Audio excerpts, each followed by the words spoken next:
je suis peut-être millionnaire, mais je peux devenir pauvre à tout moment parce que j'arrive pas à investir mon argent. Parce qu'acheter un appart, ça c'est la disquette de tout le monde. Oui, mettre son argent dans la pierre, mettre son argent dans la pierre, oui. Mais tu penses qu'il y a que ça? Le problème de l'industrie, c'est quoi? On te donne de l'argent que t'avais pas avant, mais on t'explique pas comment on devient businessman, comment on gère. On te propose rien d'autre. Mets ton argent dans la pierre, voilà, truc.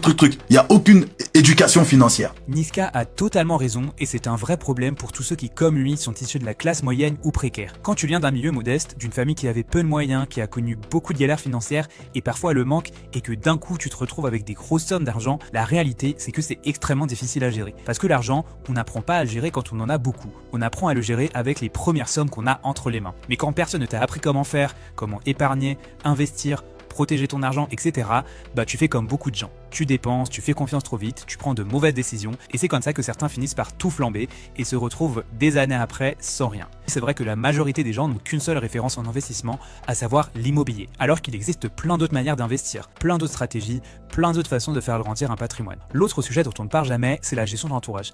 La famille, les amis, les sollicitations, les conseils de tout le monde. L'une des plus grosses erreurs que font beaucoup de nouveaux riches, c'est de confier la gestion de leur argent à des proches qui n'ont aucune connaissance financière, parce qu'ils n'ont pas les compétences pour. Et très souvent, ça mène à des conflits, à des choix irrationnels, à de l'argent mal placé et parfois à la ruine. Bref, tout ça pour dire qu'il n'est jamais trop tard pour apprendre à bien gérer son argent, et c'est exactement pour ça qu'on a créé ce compte. Pour apporter de l'éducation financière aux jeunes et aux moins jeunes, pour t'apprendre à épargner, investir, comprendre l'économie, faire grandir ton patrimoine sans vocabulaire compliqué et avec des références que tu comprends. Notre compte s'adresse à tout le monde, quel que soit ton milieu social et ton point de départ. Si le sujet te parle et que tu es prêt à découvrir nos contenus, abonne-toi et sois la bienvenue dans la communauté.